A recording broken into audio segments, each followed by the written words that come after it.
at tadhana. May ilang tumangis sa gitna ng daang sugatan at wasak.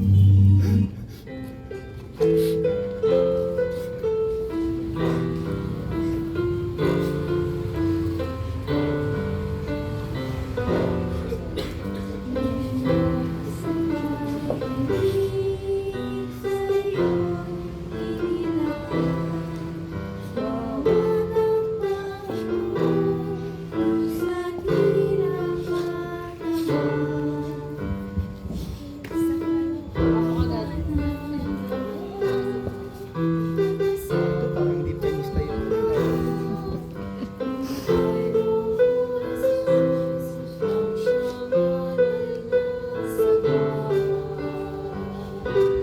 Tama ng iyakan.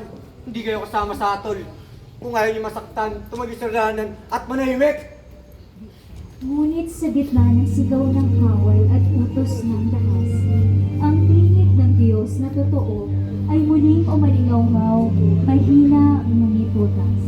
Hindi paninisi ang kanyang salita, kundi babalat habang para sa sangkatauhan. Mga anak na babae na mayroon sa Diyos, huwag niyo ko iyakan. Iyakan niyo ang inyong mga sarili at ang inyong mga anak na palalaki sa mundong sugatan.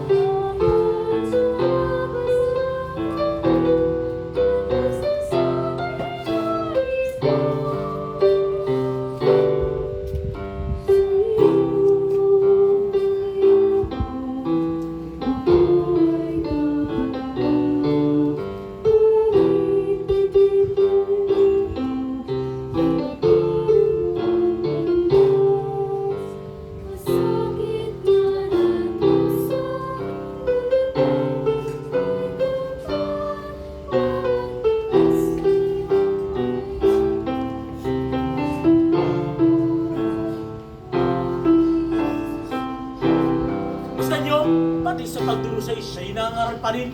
Ang ulo tayo hindi tumitigil sa mga salita. Kahit ang lakas biyay, unting-unting naubos na. Kung siya nga ang Diyos sa totoo, bakit ang aral niya luha at babala? Ang krus ng Kalbaryo ang kanyang wakas. Hindi ang mga babae umiyak sa gilid ng daan. Dapat na ang pagkakaantala. Magpatuloy ang lahat sa bundok ng Golgotha. Kahit ano pang sabihin, Ang mga nagsasabi, Sa krus isasabi! sulong na talay mo sa bundok ng Golgotha!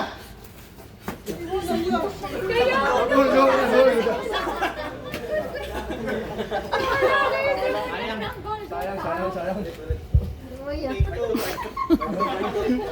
Talaga. Wala, isa pa. Kasi kailangan ng ibang isa. Sa part na yun.